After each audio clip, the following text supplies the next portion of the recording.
Iya. Selamat sore Bapak Ibu Saudara-saudara. Pertama mohon maaf karena ternyata ada perjalanan. Jadi Bapak Ibu Saudara-saudara kalau dari Jogja mau datang ke Purworejo dicari melalui Google pasti melalui Kali Gesing. Ini kali kedua yang mau melayani, saya tahu persekutuan seperti ini persis. Kalau dulu agak malam sampai kebingungan. Nah, kita bersyukur pada sore hari ini sudah bisa kita mulai.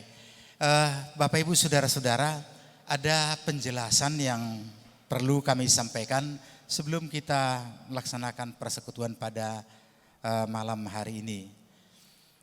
Yang pertama, bahwa tema yang sudah dipersiapkan oleh panitia yaitu menghadapi monster dalam diri. Nah Bapak Ibu Saudara-saudara, dari tadi sudah kita baca ada tema itu. Barangkali kita mulai berpikir, ini apa? Saya sendiri juga masih mikir tadi, monster itu apa? Monster biasanya kalau saya nonton di film-film, wah binatang yang besar dan mengerikan. Tapi apa betul itu ada di dalam diri kita? Barangkali, nah seperti apa?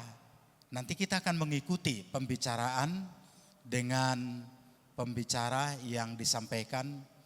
Kalau dari panitia mengatakan diundang Mbak Sekar. Kalau saya tadi menulisnya secara lengkap bisa kita lihat di sana.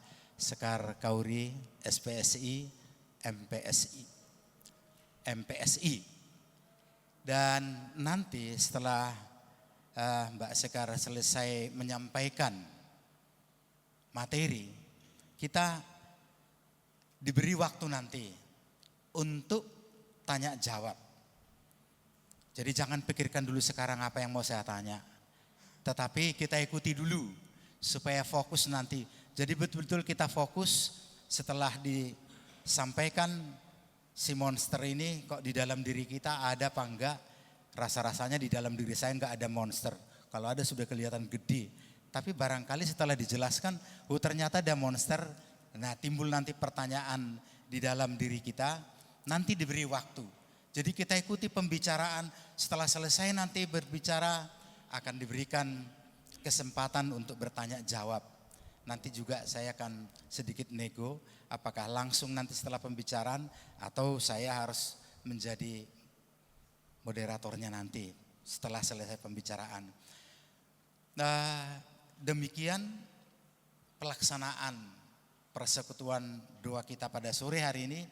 Ya kalau agak-agak mentereng, kita ini sedang seminar gitu. Jadi kita sedang kuliah juga ini, ya. Nah demikian untuk kita ikuti dengan nanti kita pulang kita membawa oleh-oleh dan tentu akan memberikan semangat kepada kita karena jiwa, raga, karena saya lihat saudara-saudara, saya belum diberitahu tapi saya cari tahu ternyata pembicara kita ini dari psikolog klinis di Klinik Psikologi Rumah Sakit Bethesda, Yogyakarta. Beliau saya lihat dari Mbah Google pernah belajar di SMK 5 BPK Penabur dan dari Gajah Mada University jurusan Magister Profesi Psikologi Klinis. Jadi artinya yang menjadi narasumber kita hari ini silahkan diikuti dan bertanya sebanyak-banyaknya. Kalau nanti tidak cukup waktunya kita akan lanjutkan ke periode berikutnya. Saya kira demikian dan acara ini akan kita awali dengan lebih dahulu menaikkan pujian dari segala puji syukur. Mari kita bangkit berdiri, kita akan menyanyikan dengan penuh semangat.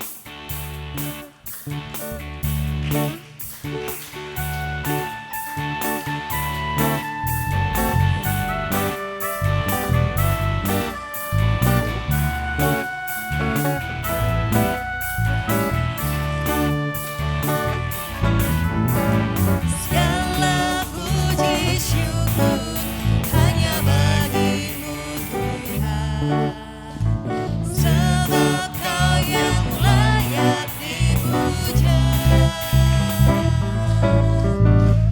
Kami mau bersorak, tinggikan nama-Mu.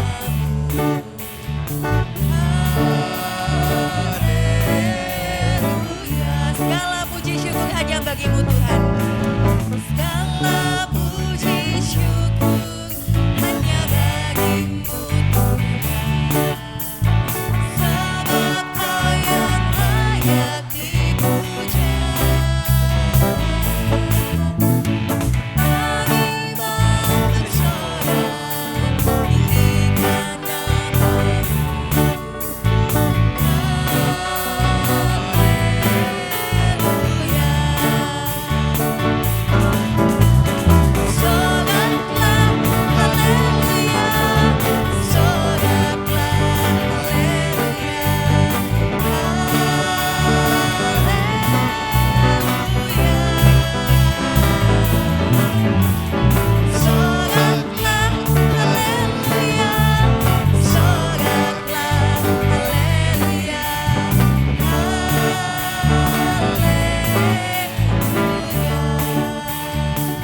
Oke, kita akan ulang lagu ini sekali lagi.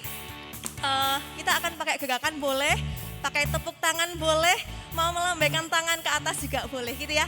Kayaknya tadi banyak yang lagi mageng gitu ya, males. Mau gerak ke kanan ke kiri boleh, mau tepuk tangan boleh, mau melambaikan tangan saat referen boleh. Kita ulang sekali lagi sebelum kita akan melanjutkan perseruan hari ini.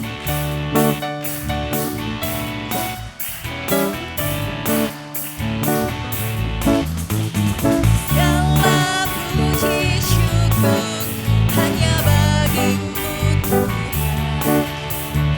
sebab Kau yang layak dipuja.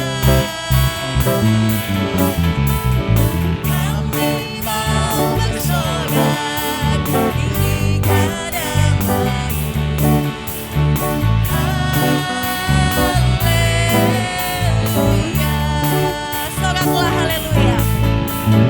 Soraklah haleluya. Soraklah haleluya.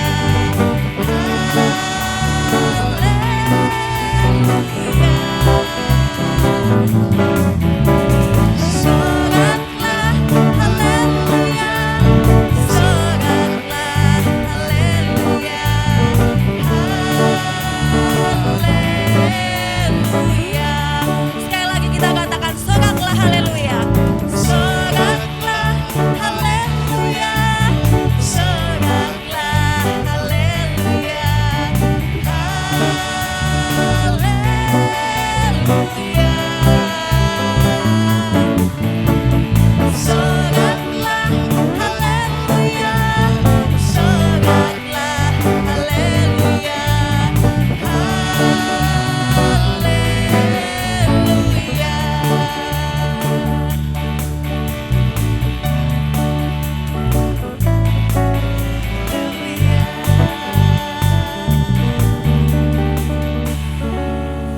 Silakan duduk kembali. Ya, sebelum kita mendengarkan pemaparan dari saudara kita, Mbak Sekar, mari kita terlebih dahulu berdoa. Mari kita berdoa. Bapa Surgawi, di dalam nama Tuhan kami Yesus Kristus, kami naikkan ucapan syukur kepadamu. Pada sore hari ini kami anggota jemaat-Mu boleh bersama-sama hadir di rumah-Mu ini. Kalau sebentar kami juga akan mendengarkan pemaparan dari saudara kami, Mbak Sekar, yang ada hubungannya dengan jiwa, yang juga menyangkut kepada setiap kami. Oleh karena itu ya Tuhan, kami mohon biarlah hikmat yang berasal dari Tuhan yang ada di dalam hamba-Mu ini, sehingga kebenaran dan bahkan hal-hal yang perlu di dalam kehidupan kami akan bermanfaat.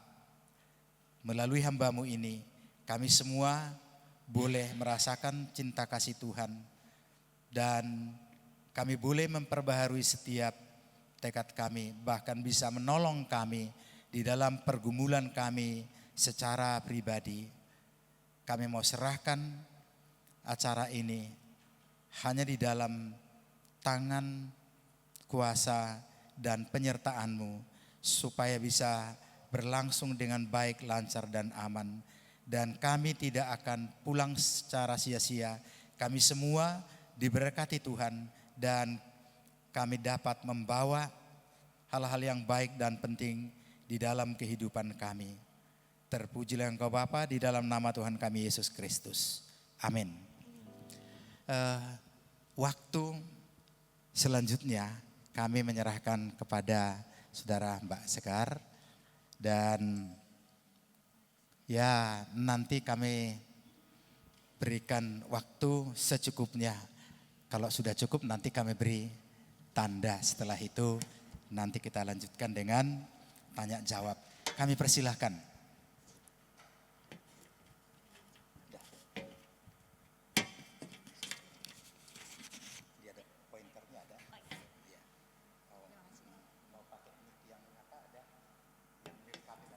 Ini aja Pak, nggak usah repot. Terima kasih ya Pak.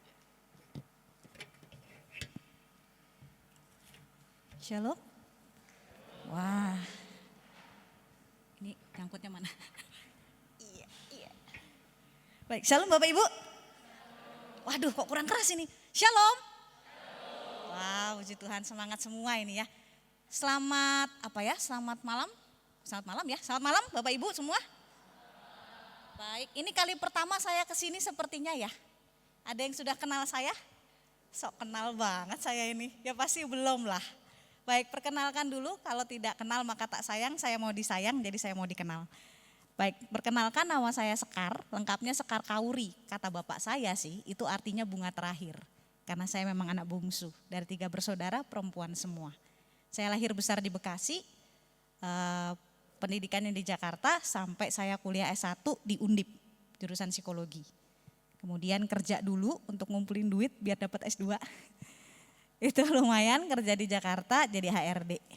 Udah dapat duitnya baru bisa masuk UGM untuk ngambil profesinya sebagai psikolog. Puji Tuhan, saat ini saya sudah jadi psikolog, berpraktek di Rumah Sakit Bethesda Yogyakarta. Kemarin saya dihubungi oleh Dr. Reddy untuk bisa ngisi di sini, gitu ceritanya. Jadi jadilah saya di sini. Ini kali pertama, tadi agak cerita dikit ya Pak ya, soalnya jujur masih deg-degan ini. Saya itu dari Jogja sama teman saya, Kak Vivi namanya. Lewat mana tadi Kak? Lewat Kali Gesing. Bapak Ibu tahu jalannya ya? Tadi saya lewat sana, karena ngikutin Google Map. Jadi kadang-kadang kita ngikutin Google Map tuh suka jalannya mengerikan ya. Bukan saya sih yang nyupir teman saya ini, Kak Vivi ini. Tapi saya yang deg-degan, dia mah kayaknya santai-santai aja ya. Jadi masih ada deg-degan nih di dalam diri. Baik, puji Tuhan, Tuhan hantarkan kami berdua di sini dan ketemu Bapak Ibu semua. Jadi dapat saudara lagi nih. Ya, baik, hari ini seperti tadi Pak Sinten? Morijon. Ya baik.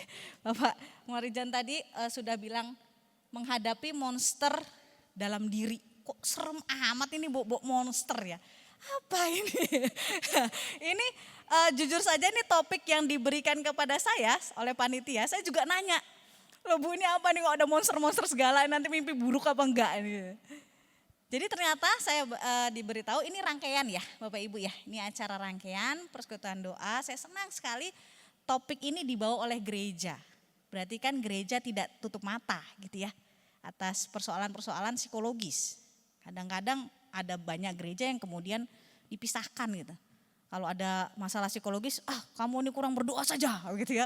Kurang ke gereja saja. Nah, saya senang sekali saya diundang di gereja. Nih berarti GKI ini itu sudah memandang bahwa ada masalah-masalah dalam kejiwaan yang perlu kita beresin supaya kita menjadi pribadi dewasa, dan bahkan mungkin di sini saya lihat ada yang senior juga masuk masa lanjut ya dengan lebih enak gitu maksudnya. Beresin dulu nih yang di belakang-belakang. Kalau pertemuan yang kemarin kita ada, saya lihat tuh, saya nggak datang sih. Bapak Ibu ada yang datang nggak minggu lalu?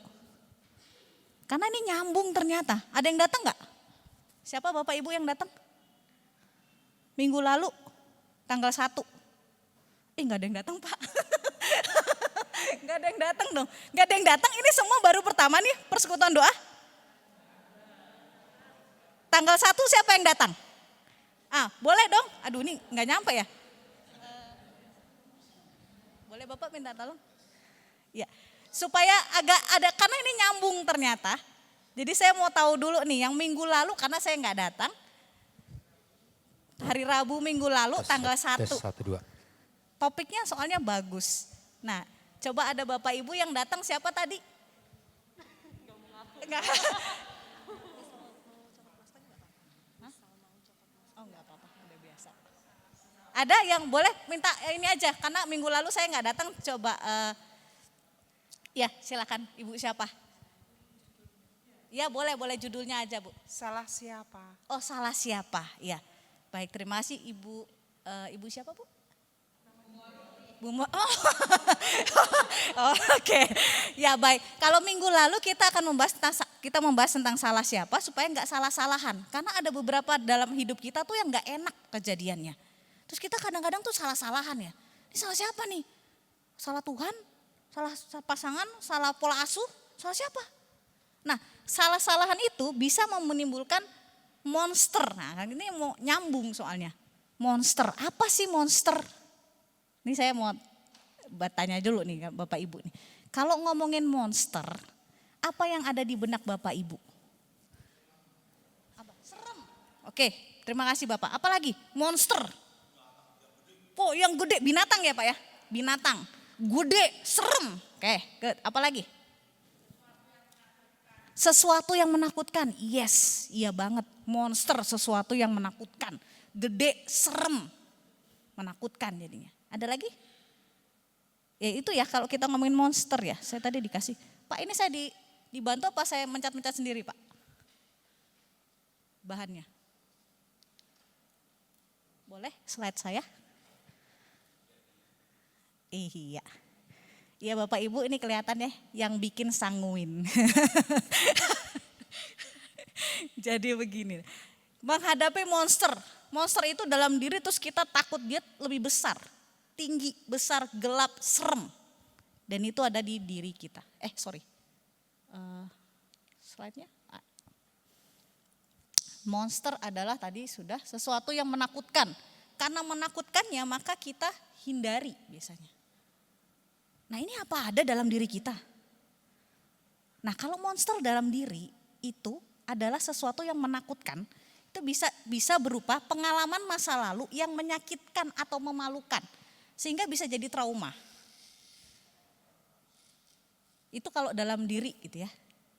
Bukan yang kalau di film. Atau bisa juga nanti berupa luka batin.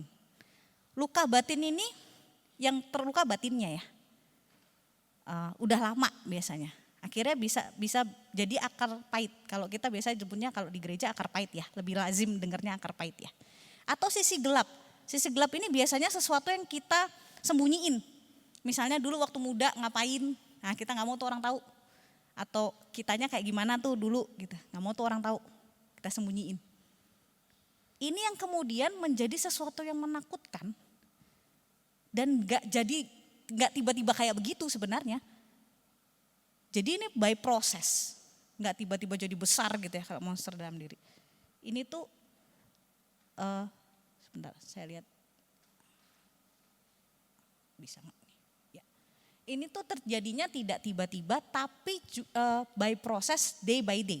Hari demi hari gitu ya. Ini kayak kita nanam tanaman. Kalau Bapak Ibu suka nanam ya. Itu kan pertama dari biji gitu ya. Akar pahit itu enggak jadi akar tiba-tiba Bapak Ibu.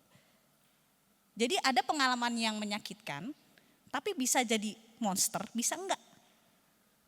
Tergantung kita nyimpennya. Nah ini saya seneng time lapse gini. Nih nemu time lapse kacang.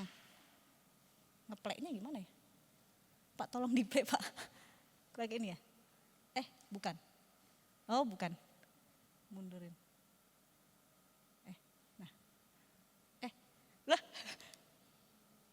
Nah, ini kacang dari butiran kacang satu, dia berhari-hari tumbuh untuk jadi akar.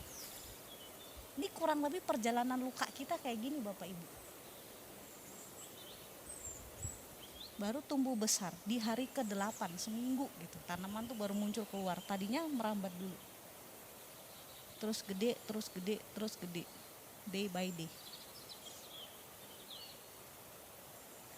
Terus tumbuh. Jadi enggak cuma 1 hari, 2 hari. Kita simpen luka itu lama. Kira jadi besar.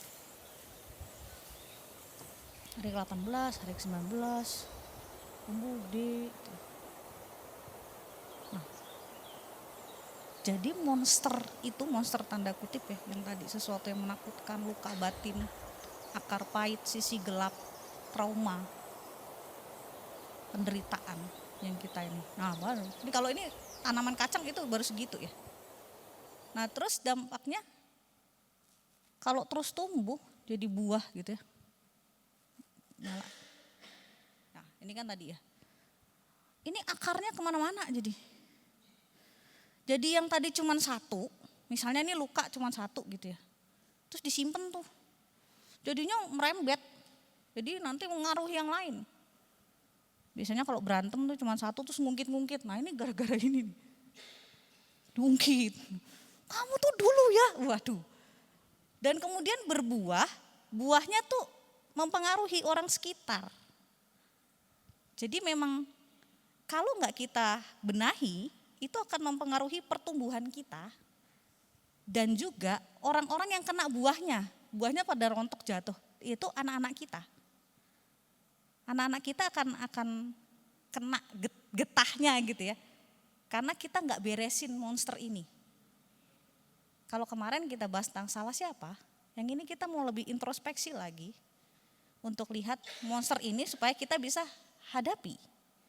Karena si monster ini yang kita simpan udah lama, jadi kuncinya tuh karena disimpan lama ya. Terus kadang-kadang kita, bukan kadang-kadang, sering kali kita nggak sadari. Kenapa nggak sadari?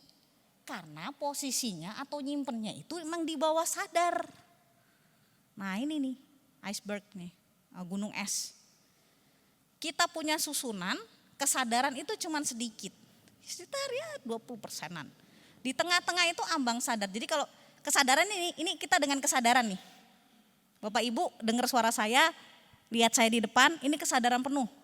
Kesadaran penuh nih. Ntar kalau misalnya udah mulai ngantuk-ngantuk, nah itu udah ambang sadar tuh. Kalau aduh kayaknya syahdu banget ini suara gitu ya. Udah krik, enak AC gitu. Nah itu ambang sadar tuh, tengah-tengah tuh. Yang paling besar dalam hidup kita itu bawah sadar kita. Nah ini letaknya si monster-monster tadi itu ya. Sesuatu yang kita simpan, yang gak boleh orang tahu. Tapi nyimpennya itu gak disadari. Nyimpennya aja gak disadari no. Kenapa begitu? Karena ini ada suatu sistem mekanisme, namanya mekanisme pertahanan diri. Buat bertahan, survival mode. Kalau di fisik ada imunitas. Jadi misalnya nih kayak kemarin kita COVID gitu ya. Ada daya imun untuk ngelawan si virus. Atau bersin aja, haci gitu. Itu sebenarnya daya imun kita untuk ngelawan si virus biar gak masuk. Nah di jiwa, di psikologis ada juga namanya mekanisme pertahanan diri. Itu fungsinya biar jiwa kita itu enggak gampang rapuh. Jadi kalau ada sesuatu yang menyakitkan, ada sesuatu itu alami terjadi, suatu mekanistik gitu ya. Nah itu orang-orang beda-beda. Ada yang enggak saya enggak apa-apa. Ada yang kemudian ada ketuhan loh misalnya. Wah kalau Tuhan tuh suruh mengampuni, saya pasti mengampuni gitu ya. Padahal sini dongkol gitu ya, simpen gitu. Kemudian di-repress, karena ada mekanisme itu, kemudian di-repress atau ditekan, ke bawah sadar karena secara kesadaran kita nggak mau terima. Siapa yang mau terima sakit? Nggak ada yang mau. Siapa yang mau terima diinjek-injek, dihina? Nggak ada yang mau. Disakiti nggak ada yang mau. Nah, kita nggak terima secara kesadaran, lalu ditekan ke bawah sadar. Nempel dah dia di situ. Menjadi akar-akar yang tadi gambar tadi. Kalau satu Bapak Ibu nggak apa-apa. Kalau satu mah selesai, nggak apa-apa, nggak jadi masalah. Lah kita hidup udah berapa tahun coba? Gitu ya. Misalnya gini, ini botol minum ya. Enteng nggak? Bisa bawa ya? Bisa bawa ya? Kalau di kertasin bisa? Bisa ya? Bawa sampai saya selesai. Terima kasih. Jadi masalahnya bukan seberapa banyak masalah Bapak Ibu atau luka batin itu. Tapi seberapa lama Anda nyimpennya. Ini enteng ya, pegang ini enteng Mbak. Saya suruh minta tolong ibu ini bawa selama saya ngomong di sini, ya pegel juga ini tangan. Begitu juga masalah hidup kita Bapak Ibu. Bukan seberapa banyak, tapi seberapa lama dia ada di sini. Nah masalahnya kalau itu ada di sini namanya bawah sadar ya kita enggak ngeh. Makanya kalau dikasih ngomong, kamu kok kayak gitu sih? Ya aku emang kayak gini orangnya. Kamu marah ya? Enggak marah. Karena enggak ngeh di sini. Dan ini banyak sekali yang gini. Dan kalau ini tidak kita taruh ke kesadaran, tidak kita angkat gini ya ke sini, kita nggak akan tahu. Bahkan sampai masuk masa tua. Nah ini yang menghambat nanti. Karena ada dampak-dampaknya gitu ya.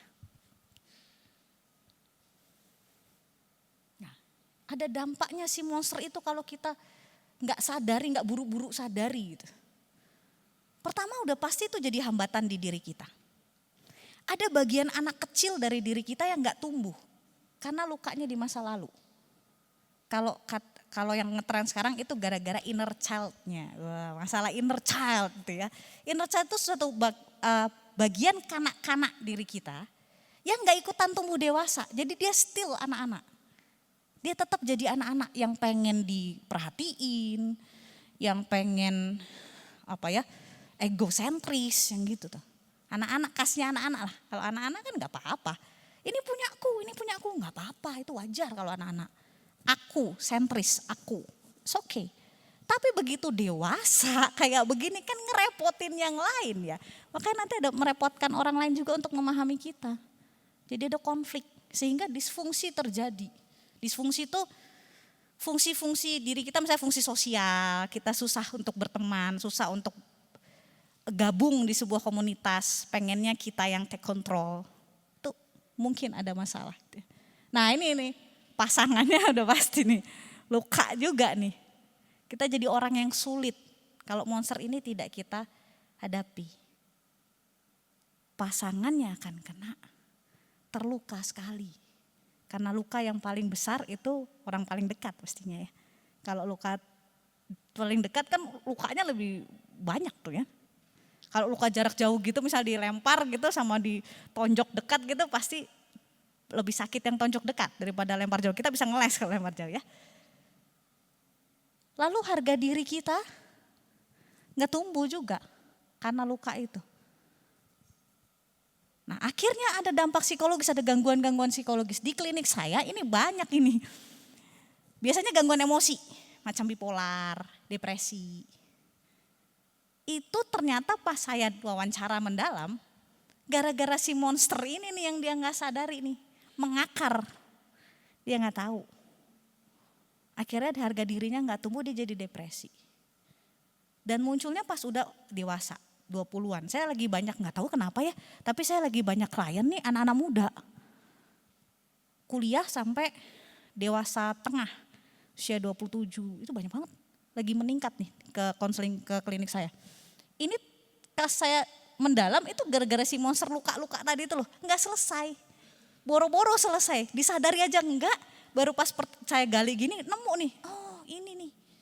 Gara-gara mamahnya pernah ngomong waktu kecil, cuman gara-gara itu tuh harga diri gak tumbuh, lalu dia jadi gak pede, lalu kayak nggak bisa ngapa-ngapain, depresi deh.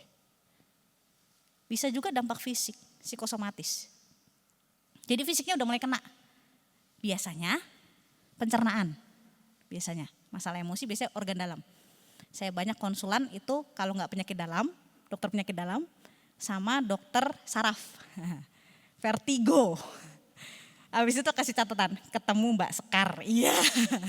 Karena ada ini nih luka-luka ini nih, si monster ini luka-luka yang kita simpan dan mengakar akhirnya jadi kena fisik. Soalnya kita nggak ngeh. Karena sebenarnya bagian dalam kita, bawah sadar kita tuh pengen disadari, pengen tahu, mereka pengen muncul gitu loh. Inner child kita pengen diketahui keberadaannya. Tapi kitanya kadang-kadang abai. Enggak, saya enggak apa-apa. Enggak, saya enggak apa-apa. Oh, saya enggak sakit hati, saya sudah memaafkan. Padahal masih nyelekit.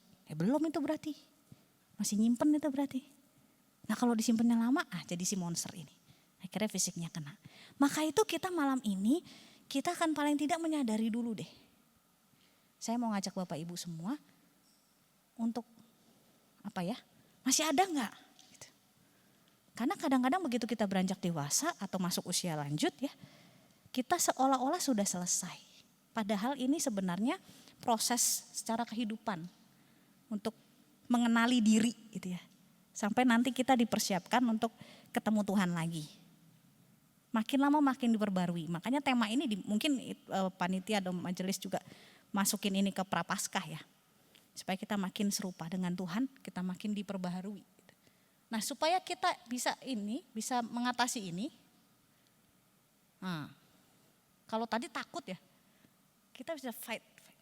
Hadap-hadapan dulu, jangan takut dulu. Caranya gimana? Saya mengusulkan ada 3 langkah utama. Oh ini, biar kayak pede jadi kemarin pesan-pesan Bu Pendeta ada ayatnya Mbak. Oke siap. Jadi supaya kita merdeka, kebenaran kita mesti tahu kebenaran itu akan memerdekakan kamu. Yohanes 8 ayat 32. Dan kamu mengetahui kebenaran dan kebenaran itu akan memerdekakan kamu. Kuncinya di kebenaran. Kalau di dalam Kristus ya kebenaran Kristus. Apa itu? Bahwa kita berharga. Kalau ada luka mengenai penghinaan, membuat harga diri kita rusak. Kebenaran ini mesti kita tahu. Bahwa kita berharga. Nah ini yang akan memerdekakan kita. Jadi monsternya bisa kita kalahkan gitu ya. Karena kebenaran ini. Kebenaran apa? Kebenaran juga kita tahu luka-luka kita apa. Apa yang kita alami, apa yang kita rasakan. Nah saya mengusulkan ada 3 step. Step dasar biasanya saya ajarin untuk ini. Kenali. Apa yang dikenali? Emosinya. Karena yang disimpan biasanya emosi. Peristiwanya mungkin lupa. Tapi rasanya inget. Detailnya lupa. Biasanya kalau saya tanyain detailnya gimana tuh kejadiannya. Tapi ada yang inget ya. Ada yang inget tuh sampai baju-bajunya. Jadi saya ada kalau itu memang agak traumanya banyak gitu ya. Ada kejadian gitu ya. Dia sampai inget si pelaku itu pakai baju apa. Saking membekasnya sekali. Ada, tapi ada juga yang paling sering kalau yang agak umum, tidak trauma banget maksudnya. Itu cuman rasanya, tak tanya gimana emangnya waktu itu kejadian, nggak tahu. Tapi rasanya sakit gitu. Nah ini dikenali Bapak Ibu. Kenali, disadari. Marah, oke saya marah, saya terluka, saya nggak suka gitu, disadari. Apa nih? Disadari. Dan diakui. Biasanya saya ngajarin ini dulu. Ini aja suka kadang-kadang nggak mau gitu. Karena tadi itu nggak enak. Saya ajak untuk ayo kenal emosinya. Ayo kenal lukanya. Nggak mau, sakit, nggak mau. Nggak Mbak, denial atau pengalihan. Yang lain aja deh, ngomongin yang lain. Oh ya udah berarti belum siap. Oke. Kenali dulu emosinya. Nah mungkin sambil saya ngomong mungkin ada pikiran atau rasa iya nih kayaknya yang dulu belum selesai nih. Walaupun seolah-olah kita udah bilang saya udah ngampunin kok. Tapi kalau masih ada di sini nih, ada misalnya ingat peristiwa, gampangnya gini deh. Ingat peristiwa itu, Bapak Ibu ingat gitu ya, peristiwa itu. Terus masih ada yang nyelekit-nyelekit enggak tuh di sini? Kalau masih ada, nah itu ada sisaan tuh. Beresin kalau enggak busuk. Disadari. Terus diakui. Oke, aku emang terluka karena sikapnya dia. Aku emang sakit hati. Aku enggak suka, aku digituin. Gitu ya. Nah, Apa aja yang mesti dikenali? Ini nih sebabnya, dulu-dulunya, ujung-ujungnya. Kalau ini saya ambil dari ada kelas konseling juga untuk konselor ya. Itu mereka menemukan 5 ini yang paling sering. Penolakan. Dan ini bisa terjadi waktu kecil ya. Rentang waktunya bisa dari waktu kita sadar itu biasanya balita tuh. Sampai kita dewasa. Penolakan, pengabaian, anak yang ditolak misalnya. Saya nggak mau anak perempuan, lahirnya perempuan. Misalnya gitu ya. Terus penghinaan, dibully misalnya dulu atau dikatain atau direcehkan atau diremehkan di dalam keluarga misalnya. Oh kakak-kakak saya sukses, saya enggak misalnya gitu. Pengkhianatan, diselingkuhi atau ngelihat orang tuanya misalnya. Jadi bisa saja luka itu tidak kita alami tapi kita ngelihat dan kita simpan lukanya. Bisa jadi monster. Atau ketidakadilan. Ini biasanya apa ya? Ketidakadilan tuh sibling gitu, sibling rivalry atau kakak adik suka waktu kecil kita ngingetnya bahwa oh saya kakak saya yang diperhatiin atau adik saya yang perhatiin, saya kakak pertama kayaknya suruh jadi beban terus nih, adik saya terus, itu ketidakadilan. Nah ini 5 besar ini yang biasanya akarnya tuh menyebab, tapi menyadari ini kadang-kadang sulit ya, kadang-kadang sulit. Makanya saya ajarinnya, biasanya saya pakai cara ini yang lebih mudah untuk kenal reaksinya, reaksi kita. Untuk tahu masih ada gak sih luka-luka itu. Nah ini ngelihatnya dari reaksi kita ke orang. Biasanya orang terluka itu adalah orang yang banyak tuntutan. Orang lain yang masih berubah. Habis sih ini gini, kamu mau gini sama pasangannya misalnya. Sama istrinya. Mah kamu gini dong atau suaminya. Sama anaknya. Kamu ngertiin mami dong. Anak kecil suruh ngertiin mami ya gak ngerti lah. Semuanya suruh berubah. Kecuali dia. Nah ini coba introspeksi Bapak Ibu. Ada gak? Atau egosentris. Apa-apa aku. Aku yang harus tampil. Aku dulu dah. Gitu. Atau emosional ya. Ada tadi misalnya, enggak saya gak marah. Enggak kok saya biasa aja. Marah ya kamu? Enggak. Tapi nadanya kayak begini. Nah ini reaksi-reaksi yang muncul. Yang kalau ada si monster tadi, kalau tadi penyebabnya ya akarnya itu perlu kayak introspeksi gitu, perlu duduk manis, saya sih ngerasa apa kayak gitu-gitu tuh. Nah itu menurut saya agak, kalau orang gak belajar peka dengan dirinya agak susah emang. Nah paling gampang saya biasanya ngajarinnya gini nih, coba lihat diri kamu apakah ada masalah gitu ya, dengan pergaulan, dengan apakah nuntut orang-orang gitu. Karena biasanya jadi orang yang sulit nih, kalau dalam persekutuan juga nih. Terus kemudian jangan gini ya Bapak Ibu, oh berarti Bapak ini nih, wah berarti Ibu ini nih, wah berarti si ini nih yang kayak gini, benar, yang ini nih. Saya mau ngajak Bapak Ibu Saudara, coba lihat diri kita. Karena ini pemulihan diri, kita jangan jadi hakim buat orang lain. Proses diri kita, tanggung jawab diri kita. Nah, coba pandang ke dalam, ada gak kita masih kayak begini? Karena ini butuh proses Bapak Ibu.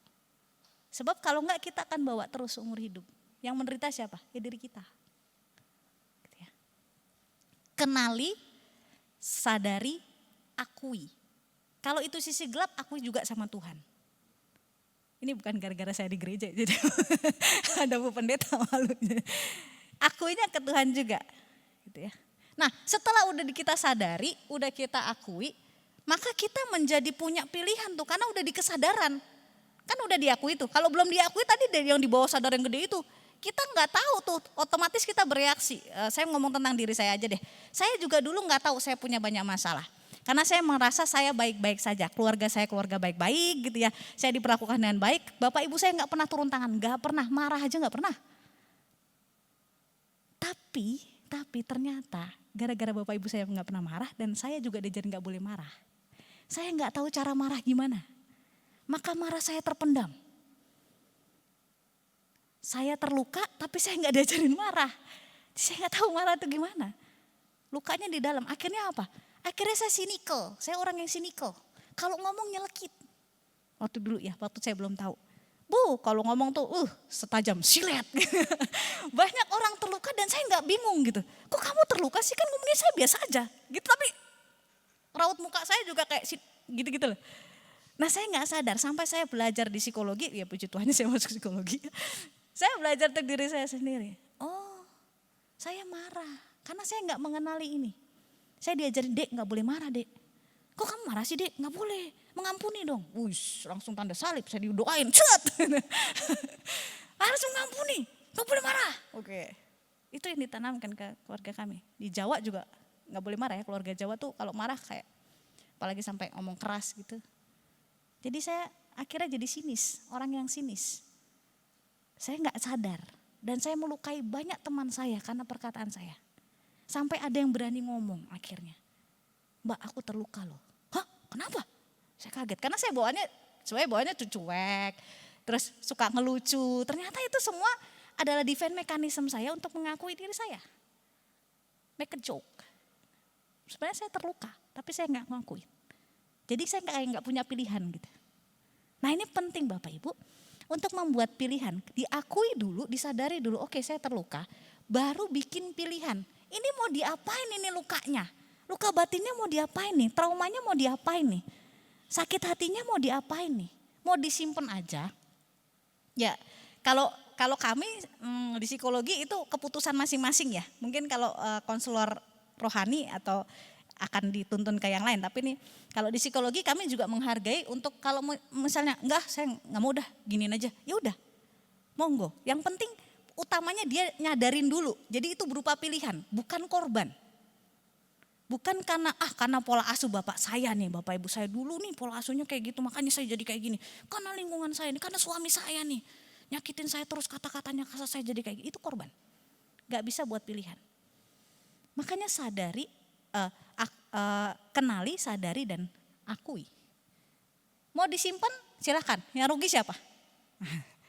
Atau pilihan kedua, mau dilepas. Oh ini ada ayatnya juga nih, tapi saya nggak tulis. Ada yang bawa Alkitab? Persekutuan doa, ada yang bawa Alkitab? HP ya? Ada yang boleh minta tolong bacain dulu. Yesaya 43 ayat 18 sampai 19. Ada? Salah satu, Yesaya Pak, Yesaya 43. Ayat 18 sama 19.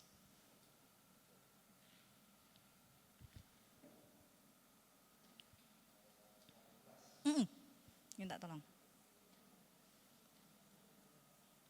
18 dan 19. Boleh Pak?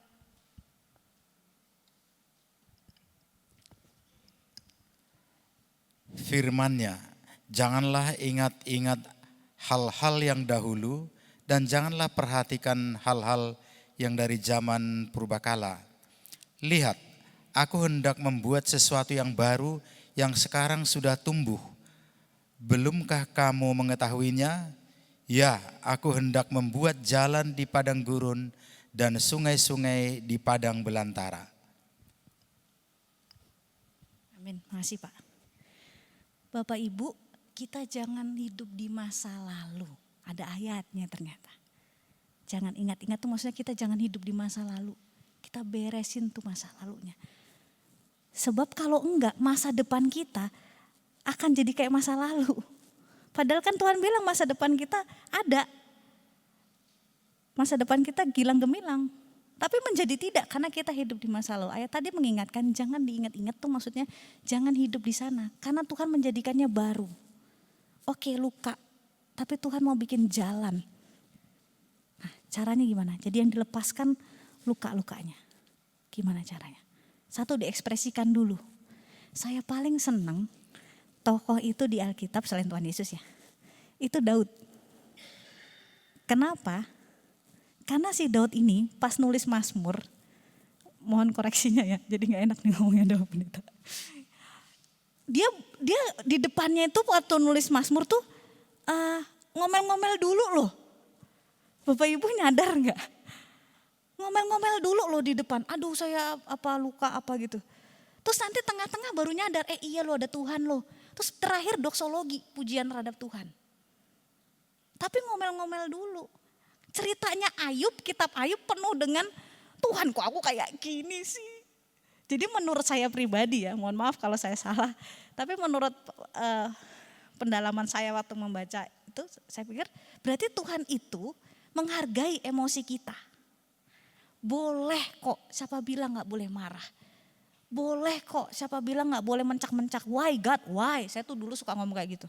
Kalau ada masalah tuh, why God, why? Gue udah kayak gini-gini loh. Saya udah kayak gini-gini loh. Kenapa Tuhan? Kayak si Ayub itu. Saya baca Ayub tuh kayak ketampar lah. Itu saya dulu kayak gitu tuh. Selalu tanya, why God? Kenapa saya ngalamin ini dan itu? Salah siapa yang ngomong kemarin dengan, kok aku gini sih? Nah, ekspresikan aja Bapak Ibu. Dan ternyata boleh kok diekspresikan. Untuk bisa tadi ya mengakui. Kita ekspresikan, kita lepaskan ekspresinya. Saya pernah punya sesi, itu nggak ngapa-ngapain dia cuma nangis. Lumayan nih, dibayar gue nggak ngapa-ngapain cuma nemenin orang nangis doang lumayan ya. Tapi itu ekspresi emosi. Ada juga yang marah-marah sampai gebrak-gebrak, saya biarin. Karena di rumahnya sangat tertekan. Dia nggak bisa mengulapkan ekspresinya. Di ruang klinik saya, maaf ya Bu, nggak apa-apa. Udah itu mejanya kayu, wah, kuat kok kuat, tabuk aja tabuk. Perawatnya bingung, Mbak nggak apa-apa kan? Nggak apa-apa, saya bilang gitu. It's okay, ekspresikan emosi, tapi jangan yang membahayakan diri. Ya.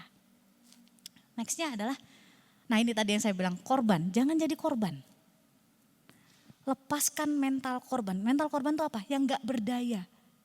Ini karena pasangan saya nih, kayak gini terus. Ini karena orang tua saya nih. Ini karena lingkungan nih, saya gak diterima nih. Lingkungan gini sih, pandemi, aduh bangkrut saya, susah. Ngelokro, ini mental korban. Diinjek-injek. Terus kita, aduh ya gimana Mbak mau bertahan orang kayak gini. Nah ini mental korban.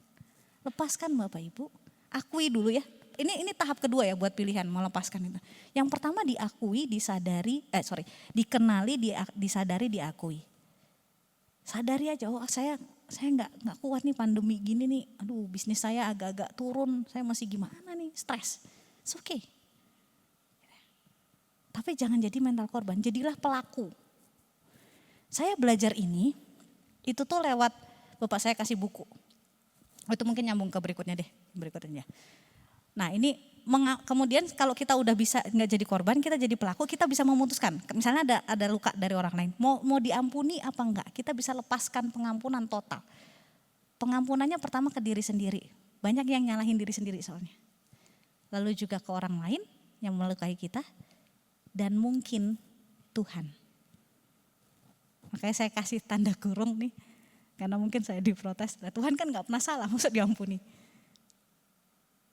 Ya, saya belajar ini, waktu saya belajar mengampuni itu, bapak saya kasih buku. Bukunya udah lama, itu bukunya judulnya Don't Forgive Too Soon. Saya kaget, saya malah diajarin oleh bapak saya, kalau mengampuni itu jangan buru-buru. Kok jangan buru-buru di buku itu? Ini buku Kristen, tapi kayaknya udah gak ada lagi deh, udah lama. Itu tentang pengajaran di bukit yang kalau ditampar pipi kanan, pipi mana dulu ya? Ini ada urutannya soalnya. Mana dulu ya? Bupen, pipi mana dulu ya? Kanan ya? Lupa. Mana dulu ya? Cuman ada satu Injil yang bilang urutan. Yang lain gak ada. 2 Injil lain tidak. Pipi kanan kayaknya ya. Ya, pak gitu ya. Berikan pipi kiri. Saya ngomong sama teman saya yang bukan Kristen, bilang, ini ayat geblek nih, kamu mau aja, lu keluar, bonyok lah. Enggak, ini tuh soal pengampunan. Kalau kamu ditampar pipi kananmu, berikan pipi kiri. Kalau kamu diminta baju, kasih jubahnya. Kalau kamu berjalan 1 mil, berjalan 2 mil. Ini soal ini, pengampunan. Nah saya belajar itu, ternyata gak gampang. Tapi itu harus bahas sendiri dari mental korban dulu, untuk saya mau bisa mengampuni. Saya nggak mau memperdalam ini nanti jadi rohani. Tapi saya belajar ini dari buku itu dan ternyata diri sendiri yang suka luput tuh kita nggak ngampuni diri sendiri. Kita hanya fokus ampuni orang lain. Kita harus ngampuni 70 kali 7 kali gitu. Kalau diri sendiri luput, nah ampuni diri sendiri dulu. Karena sering kali kita nyalahin diri sendiri. Aku sih nggak gini, aku sih banyak penyesalan. Nah ampuni dulu diriku. Ampuni karena apa? Ya karena aku waktu itu nggak tahu. Ampuni mereka sebab mereka tidak tahu apa yang mereka perbuat, termasuk diri sendiri. Ya waktu dulu itu aku nggak tahu, saya nggak tahu bagaimana ekspresikan marah. Sehingga waktu saya marah saya melukai banyak orang. Saya mengampuni diri saya. Mengampuni orang lain. Dan Tuhan tuh kadang-kadang seringnya nyalahin Tuhan. Ini saya dulu suka lakukan. Why God, why? Saya salahkan Tuhan. Mengampuni Tuhan tuh maksud saya di sini adalah menyadari posisinya itu. Kadang-kadang kan kita nuntut ya. Mbok gini, mbok gitu Tuhan. Udah luka ini. Mbok orang itu diiniin lah. Doain udah macam-macam gitu. Posisinya kita lupa siapa yang Tuhan, siapa yang manusia. Mengampuni Tuhan maksudnya meletakkan juga posisi Tuhan ada di mana. Saat kita luka sebenarnya Tuhan ada kok. Cuman kita terlalu fokus sama luka itu. Jadi kita nggak tahu ada Tuhan. Nah maksud saya tadi mengampuni Tuhan itu. Karena kita sering kali nyalahin Tuhan juga. Dari posisi kita nyalahin Tuhan maka kita ngampunin Tuhan. Bukan Tuhan yang salah ya. Tapi posisi Tuhan dibenerin. Ada di mana? Tuhan gak ada waktu aku terluka. Tuhan gak melindungi. Jangan salah. Itu karena kita ketutup aja. Coba akui, sadari, kenali, akui, sadari. Nanti akan tahu di mana Tuhan. Maka dengan demikian kita akan bisa berdamai dengan itu semua. Gak nyala. Macet. Ini slide terakhir kok.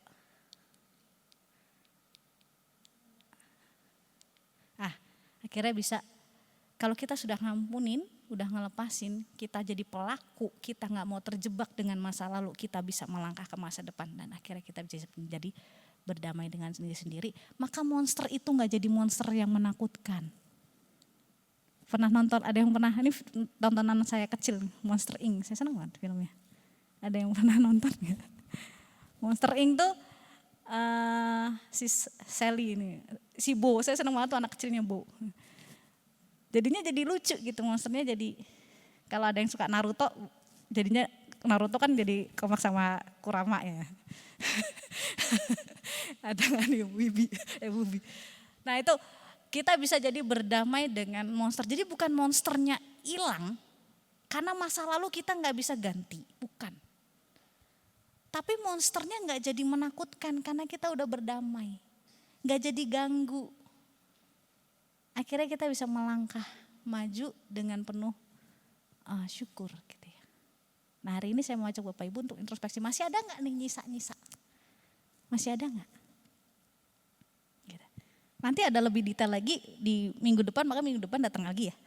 Itu lebih detail lagi tuh caranya tuh. Gimana untuk melihat suatu penderitaan itu dengan makna. Supaya kita gak jadi nyimpen luka lagi. Karena setiap itu ada maknanya. Tapi itu minggu depan, jadi datang ya minggu depan, cekidot.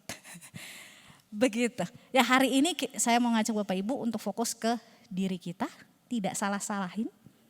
Tapi dalam rangka berdamai, supaya kita tidak hidup di masa lalu, tapi kita bisa berdamai dengan masa lalu tidak bisa kita ganti, ya. Tapi kita bisa berdamai, bisa menerima, bisa mengakui, bisa membereskan. Jadi langkah berikutnya lebih enak dan kita hidup di hari ini tidak dengan penyesalan masa lalu. Begitu. Bahan saya sampai di sini. Terima kasih, mungkin ada yang mau bertanya. Monggo. Pertanyaannya mau langsung atau mau tak minta? Terserah yang mana. Kalau mau langsung boleh. Mungkin lebih cepat. Boleh.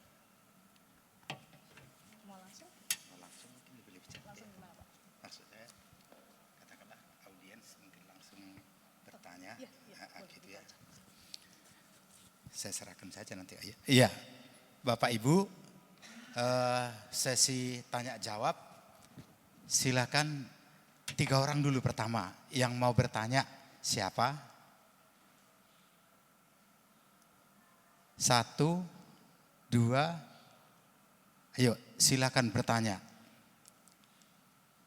Masih mikir? Nanti biar yang nulis pertanyaan di sini, nggak usah ditulis dulu. Kalau begitu, saya dulu yang tanya Bu. Boleh. Silakan nanti ya. Jadi termin pertama ini 1 baru 1.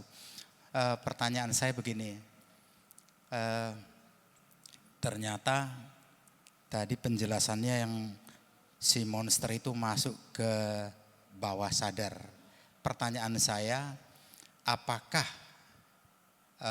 si monster itu bisa masuk mulai seorang anak ada di dalam kandungan. Lalu setelah si anak lahir, adakah fase masuknya si monster itu yang saya maksud fasenya itu kalau umur sekian sampai sekian, wah itu si monster itu begitu cepat. Apakah ada menurut fase umur? Karena rasa-rasanya setelah kita dewasa atau mungkin sudah sampai lansia, kita itu pakai logikanya semakin kenceng. Barangkali pilih-pilih gitu. Nah itu saja pertanyaannya. Terima kasih. Ada lagi mungkin langsung dijawab. Langsung dijawablah dulu karena masih menulis ini kelihatan yang lain. Silakan persiapkan yang lain. Ya baik Pak, ini mungkin aja terjadi, sangat mungkin gitu ya. Waktu hamil, makanya kenapa waktu hamil suami-suami kita minta untuk jadi suami siaga, karena emosi si ibu akan mempengaruhi janin Bapak, sangat mempengaruhi. Bisa juga misalnya belum lahir nih ya, cuman udah ngarep gitu, kayak tadi saya bilang, ngarepnya pengen anak laki-laki, lahirnya perempuan. Mungkin baik-baik aja gitu, mungkin pas kehamilan ya, tapi ada kayak glow dikit gitu. Itu aja si anak akan terima loh. Dia mungkin aja tidak menerima dengan kewanitaannya, misalnya kayak saya nih, saya lahir wanita, teman bapak ibu saya pengen cowok misalnya gitu ya. Jadinya saya nggak terima gitu perempuannya, tapi itu nggak saya sadari dan itu masuknya lewat waktu hamil. Udah ditolak gitu, bisa banget, bahkan sebelum jadi gitu ya. Karena emosi si ibu bisa. Cuman ada fase-fasenya nggak kayak fase perkembangan gitu ya. Misalnya waktu balita masuknya cepet gitu. Enggak sih Pak, enggak ada. Di setiap fase bisa masuk dengan cepat. Di setiap fasenya. Cuman memang yang disadarinya kan waktu dia gedean tuh. Nah itu anak-anak kan nggak sadar ya. Dia cuma nangis aja gitu. Pas kita gede baru sadar. Nah bertambahnya usia bertambah juga pengalaman kita Pak. Makanya senior citizen itu kita hargai karena pengalaman hidupnya. Gitu Bapak jadi penasehat mungkin gitu ya karena pengalaman hidup. Lebih wise biasanya gitu. Cuman kalau ada lansia yang tidak terima tadi tuh Pak monsternya masih banyak dan tidak sadari. Itu biasanya masuk lansianya gak enak. Karena banyak penyesalan, oh dulu saya belum begini, belum begitu. Atau belum bisa nerima kelansiaannya. Ada juga nih saya pernah handle. Jadinya dia kayak pengen ngapa-ngapain tapi badannya udah gak bisa. Itu karena tadi pengen nunjukin persaingan. Gara-gara persaingan waktu kecil. Padahal umurnya udah 70-an ini. Jadi ada gak perkembangan secara usia? Enggak sih. Di berbagai usia kita bisa masuk. Cuman memang disadarinya pas dia sudah gede gitu. Udah dewasa, apalagi udah dewasa. Makanya banyak yang bilang, kok baru sekarang ya Mbak munculnya? Ya baru sadar. Kan yang lain belum sadari. Kayak gitu. Mungkin gitu Pak. Nah, ini yang lain mungkin lagi introspeksi nih atau bingung mau nanya apa nih saya. Atau ini masalah, oh ya silakan Pak.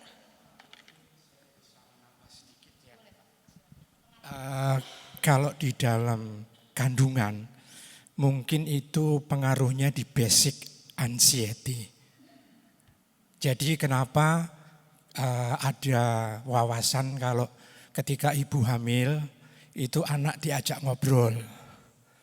Terus kemudian didengarkan musik gerejawi atau musik klasik. Nah itu untuk pembentukan karakter anak agar tidak dipengaruhi basic anxiety. Terima kasih. Benar banget Pak, terima kasih. Secara theoretical begitu, ada basic anxiety. Ya benar Pak. Ini sampai nanti, sampai bayi juga 1 tahun dia basic trust harus terjaga. Kalau enggak repot. Gitu ya. Ya terima kasih Pak tambahannya. Gitu. Mungkin ini banyak yang karena ini masalah sensitif ya.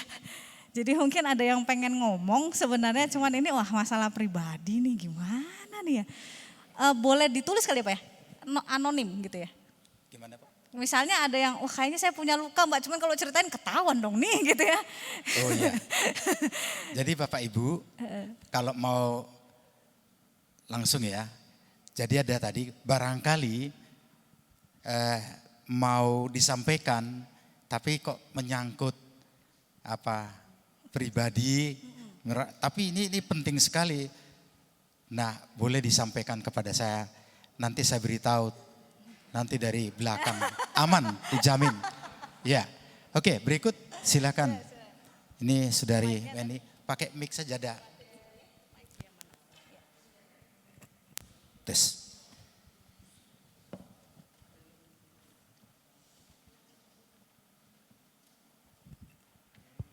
Cek. Ya selamat malam Mbak Sekar, terima kasih waktunya. Saya mau bertanya Mbak, sebenarnya saya tipikal orang yang merasa kenapa sih orang yang terluka tuh harus menyembuhkan luka, sementara yang memberi luka tuh nggak pernah disuruh kayak kamu berubah gitu. Saya ingin bertanya, ini adalah ketika saya menyadari bahwa saya terluka di lingkungan tertentu, saya tahu luka itu karena apa. Kemudian yang ingin saya tanyakan adalah bagaimana cara saya menyembuhkan luka. Apakah saya harus bertahan di lingkungan itu, lingkungan yang menurut saya, iya toxic dan saya menyadari itu, entah itu kesalahan orang lain atau karena ekspektasi saya yang lebih besar, atau sebaiknya kalau saya menemukan lingkungan baru yang lebih menerima saya, yang lebih memberikan apa yang saya cari, tinggalkan saja lingkungan yang menyakiti itu. Nah, apakah ketika saya memilih untuk meninggalkan lingkungan yang menurut saya memberikan luka, menunjukkan bahwa saya adalah orang yang tidak dewasa, atau oh enggak apa-apa kalau memang kamu lebih bahagia untuk pergi atau mengambil waktu dulu dari lingkungan itu dan menyembuhkan luka dulu ya. Terima kasih Mbak Sekar. Baik, terima kasih. Dengan Mbak atau Ibu siapa? Hah? Weni. Mbak. Bu Weni, Mbak Weni. Mbak Weni. Ini langsung dijawab atau gimana Pak? Oke, langsung jawab ya. Baik Mbak Weni, pertanyaannya bagus, terima kasih. Ini yang juga sering kali konsulen saya nanyain, enak ya? Aku udah dilukai aku ya, mesti enak ya? Terus saya tanya gini, tinggal tanya, lah kamu mau nyimpen? Seperti tadi dia bilang, itu pilihan kok. Sebenarnya yang rugi siapa sih? Terus nanti orang itu senang-senang dong Mbak. Ya emang iya dia senang-senang, yakin kamu tahu dia senang-senang. Kan kita nggak tahu. Kita cuman melihatnya dia senang-senang. Tapi kita nggak tahu. Cuman oke lah, yang penting kan diri kita nih. Kamu mau nyimpen apa enggak? Nggak mau ngampuni juga nggak apa-apa kok, itu hak. Tapi nanti rugi siapa? Kita nyimpen sakit hati. Kita yang luka, kita nyimpen luka. Ada kok yang jujur saya ada beberapa luka yang masih saya simpen, saya masih belum mau beresin. Saya pilih untuk ntar deh yang ini. Jadi kalau saya berurusan sama luka itu, cat gitu. Karena saya masih belum beresin. Tapi itu atas, yang penting gini, itu atas kesadaran kita memilih. Bukan korban. Bukan korban. Ini menjawab yang pertanyaan Mbak Weni yang kedua. Bukan masalah yang bagus mana, enggak. Tapi utamanya itu sebagai kita pelaku kehidupan. Akulah penentu hidupku. Ada Tuhan ya. Tapi kan untuk nentuin hidup kita bahagianya itu bukan orang lain. Bukan aku bahagia kalau diterima, no itu masih salah. Itu bahagianya nanti kecewa. Kalau jawaban bahagia kita masih dari orang lain, susah. Mencari lingkungan yang diterima pasti ada yang gak nerima dong. Susah. Jadi yang penting bukan pindah nggak pindah, bukan. Apakah pindah menjadi nggak dewasa? Enggak juga. Kalau itu berdasarkan kesadaran, hasil pilihan. Biasanya saya akan mengajarkan untuk membuat pilihan. Coba bikin plus minus atau resikonya. Karena kita boleh memilih tapi kita nggak bisa milih resikonya. Jadi resikonya apa? Mana yang paling kamu bisa jalanin? Gitu. Kalau misalnya menghindar dulu, oke, nggak masalah. Menghindar dulu. Cari dulu, oke, nggak masalah. Cuman berarti ada sesuatu yang kamu pengen diterima itu yang mesti diberesin tuh. Karena kalau enggak kamu akan cari terus yang bisa nerima. Dan by the way pasti ada orang yang gak bisa nerima di situ. Kita gak bisa menyenangkan semua orang. Jadi jawabannya basicnya tadi, akui dulu, kenali dulu emosinya. Udah tahu ya, udah tahu. Sadari, diakui, nah terus pilih. Enakan di situ, tentu saja ada plus minus. Kalau kita bertahan di lingkungan yang toksik, kita akan bisa belajar. Tapi kegerus emosinya. Oke, kalau gitu pindah ke sini. Lebih enak, oke lebih enak. Tapi kita mungkin belajarnya gak banyak, ya, tapi kita lebih enak. Terus yang mana yang bagus? Mana yang bisa kamu jalanin? Apakah itu menghindar? Mungkin iya, menghindar dari sana. Tetapi ini sebuah pilihan atas hidup. Itu yang tadi bilang, bukan karena korban. Kalau korban tuh seolah-olah gak bisa apa-apa. Udahlah pindah, males gue, pindah. Ini korban nih, korban. Gitu. Nangkep ya Mbak Wen ya? Nah, jadi bukan masalah pilihan mau pindah apa enggak, tapi disadari dulu. Jadi itu sebagai pelaku atas hidup. Itulah kedewasaan. Ya. Oke. Nah kalau mau pakai agak-agak Kristen berdoain gitu ya. Minta hikmat. Kalau mau Kristen. Karena sering kali Tuhan itu mendidik kita lewat masalah. Ini yang saya alami sih terutama. Tuhan itu mendidik kita lewat masalah, mendewasakan kita lewat masalah. Lewat masalah lah kita bisa bertumbuh. Lewat penderitaan kita bisa beriman. Berikan aku kekuatan ya Tuhan.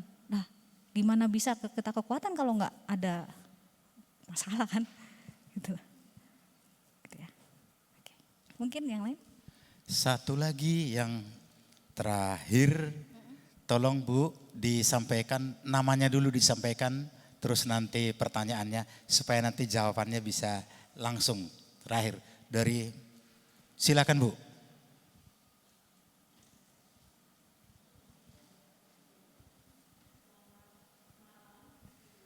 Terima kasih kesempatannya.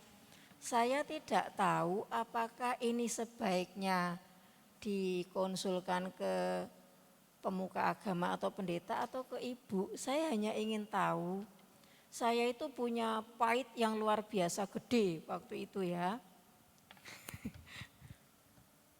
Terus saya itu hari lepas hari itu belajar lewat ya acara-acara seperti ini. Lah kalau saya baru tahu ini ya, step-stepnya itu apa tadi? Kenali, sadari, akui. Itu benar, cuma saya itu nggak tahu sadar atau tidak. Kalau berdoa itu masih Tuhan ampuni ini yang pernah menyakiti saya. Nah, puji Tuhan suami saya itu psikolog, lulusan UGM dan sekarang tuh pegang HRD. Itu enggak begitu suka dengan cara saya berdoa. Itu berarti istilahnya, katanya saya enggak tahu istilahnya psikologi itu, katanya saya nyimpen terus, itu enggak baik. Terus kami agak berdiskusi, lah yen ngoten ya adik, ya kalau gitu adik sembahyangnya sendiri aja setelah mesbah berdua. Karena saya harus keluarkan itu, kalau ingat itu seperti Ibu katakan tadi, perfect banget. Jadi kalimatnya orang-orang itu saya masih ingat. Nah, saya enggak suka kalau pas ingat itu saya maunya berdoa, Tuhan ampuni ini. Bapaknya anak saya, pasangan saya itu enggak suka. Lah itu saya itu masih nyimpen atau harus gimana? Terima kasih Bu Wuri. Terima kasih Ibu. Wah ini pengalaman menarik ya. Ya, ini masih nyimpen enggak? Masih ada Ibu. Kalau dari kata-katanya sih emang masih ada ya. Tapi sekali lagi itu pilihan di tangan kita. Kita kadang-kadang suka kayak gini, saya juga sering gitu Bu, berlindung di doa. Seolah-olah kita sudah ngampunin ya, padahal belum. Tapi menurut saya ini perlu diekspresikan dulu. Makanya saya belajar dari buku itu, ntar dulu deh ngampuninnya, ntar dulu. Karena itu macam kalau luka terbuka di luar gitu ya. Itu kan gak langsung kita tutup ya. Misalnya luka kepenges gitu deh, kan gak langsung ditutup. Atau anak-anak kalau naik sepeda jatuh gitu kan, kita bersihin dulu. Nah ini sama dengan luka di jiwa. Kalau langsung ditutup dengan ampuni mereka ini kita doa gitu, belum diekspresikan, masih nyimpen. Nah ini memang masih konsultasi ibu untuk lihat apa sih yang masih disimpan. Boleh ke pendeta boleh, ke psikolog juga boleh. Cuman mungkin saya saranin jangan ke suami. Itu juga melanggar kode etik. Karena tidak bisa. Saya juga tidak bisa untuk menangani yang ada ikatan emosi dengan saya, kakak saya, saudara saya, pasangan saya, nggak bisa. Karena nggak clear nanti di sini. Jadi ke psikolog yang bebas atau ke konselor rohani juga bisa untuk tahu ini yang masih disimpan apanya. Gitu. Kalau dari kata-katanya sih ada yang nggak terima tentang kata-katanya. Nah ini mungkin sekitar kalau saya boleh memprediksi mungkin sekitar harga dirinya. Nah ini yang kemudian dipulihkan di sini. Tapi ini sesi konseling ya, nanti konseling. Di saat ini saya akan cuma mengajak Bapak Ibu terutama untuk menyadari mengenali dulu. Jangan sampai ada yang kesimpan lama. Kalau ada yang cengkring, simpel aja gini deh. Kalau ingat peristiwa itu ada nggak di sini yang kalau masih ada, nah itu masih ada simpenannya. Kita. Gampangnya gitu aja, mengenalinya. Terus gimana nyelesainnya? Ya disadari, digali, ditanya dirinya. Kalau ke konselor rohani atau ke Bu Pendeta atau Pak Pendeta pasti akan dibawa untuk berdoa. Karena nanti Roh Kudus yang nunjukin. Tuhan tuh mau kita pulih. Jadi kalau kita minta Roh Kudus tunjukin nanti ditunjukin. Yang ini loh masih sakit. Nah itu proses dunia ya. Terima kasih. Bisa kemana aja Bu, boleh. Silahkan yang Ibu cocoknya kemana, cuman jangan ke suami. Gitu ya. Jangan dengan suami walaupun suaminya psikolog. Oke. Yang lain ada mungkin? Apa sudah cukup? Saya kira cukup Bu. Mungkin kalau misalnya ada, karena ini sangat sensitif Pak, saya tahu topik ini sensitif, jadi mungkin ada yang ini bisa nanti WA. Monggo WA aja. Ya karena ada mungkin ada hal-hal yang nggak mau diketahui publik gitu ya, supaya ini paling tidak Bapak Ibu tahu dulu deh, mengenali dulu nih, basicnya dulu, kenal dulu, jangan disimpan lama-lama, kenali dulu supaya bisa oke, saya memang terluka, akhirnya bisa membuat pilihan mau disimpan, mau diberesin, atau mau ya udah ntar dulu, boleh berikutnya. Mungkin gitu. Nah untuk yang besok makanya saya undang untuk Bapak Ibu hadir minggu depan lagi karena itu ada lagi triknya untuk bisa melihat penderitaan atau luka itu dengan makna yang berbeda. Jadi ini pakai POV yang beda. POV, point of view. Gitu. Mungkin gitu Bapak, saya kembalikan. Oke.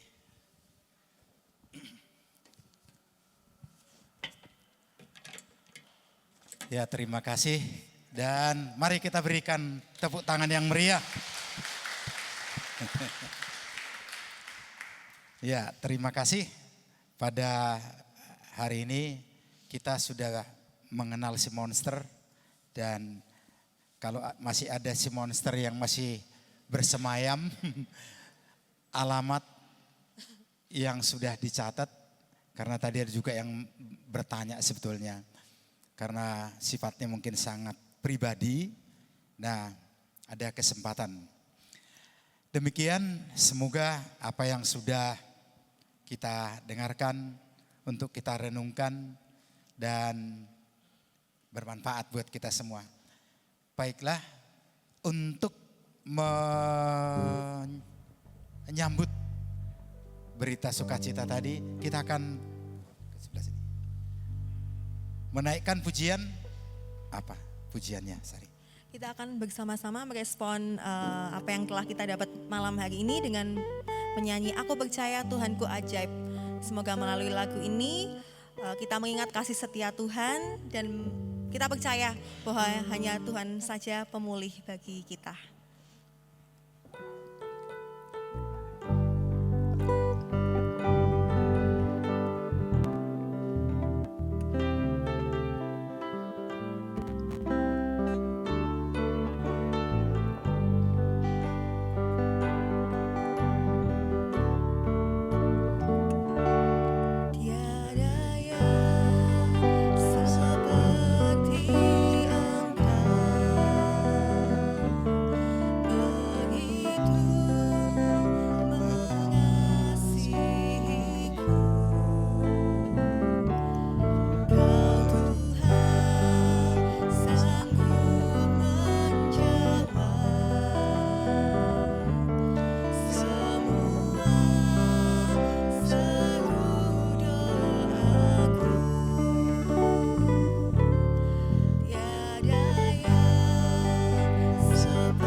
Kesia untuk menutupnya.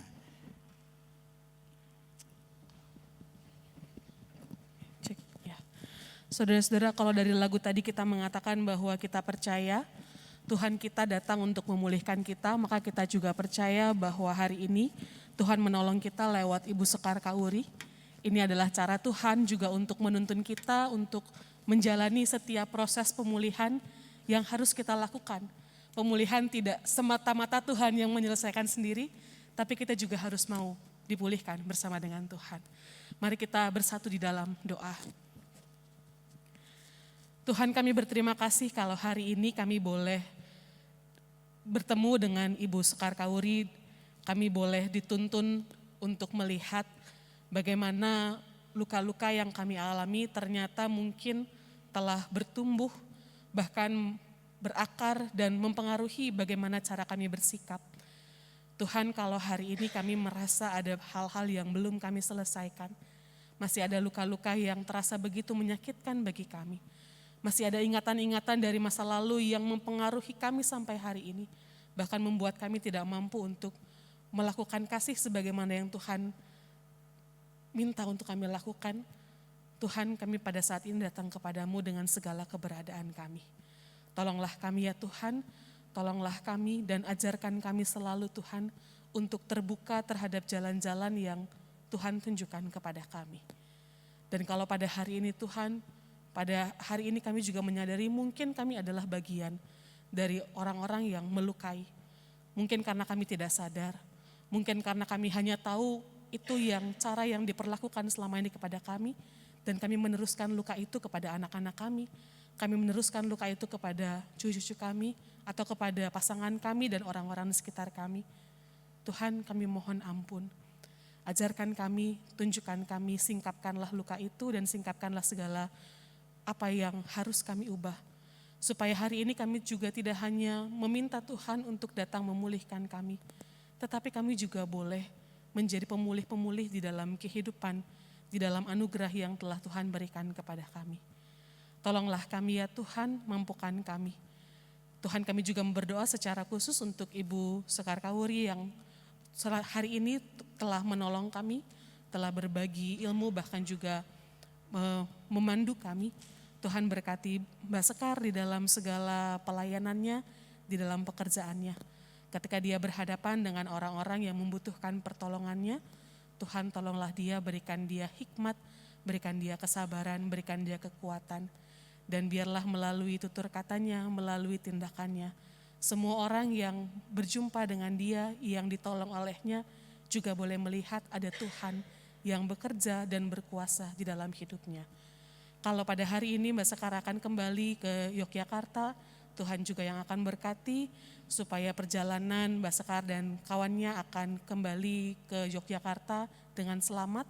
Mereka dapat juga melanjutkan karya pelayanan mereka dalam kehidupan sehari-hari.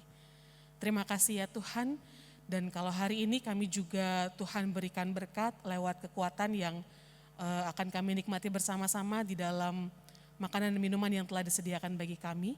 Tuhan, kami berterima kasih.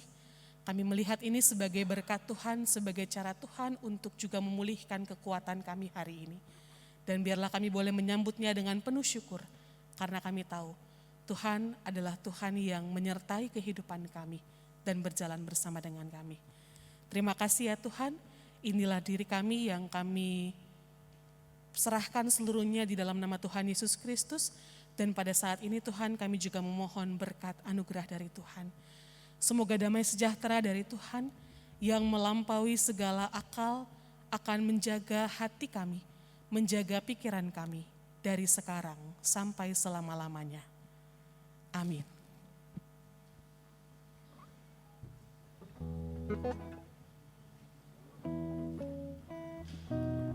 Ada pengumuman dari si acara? Boleh untuk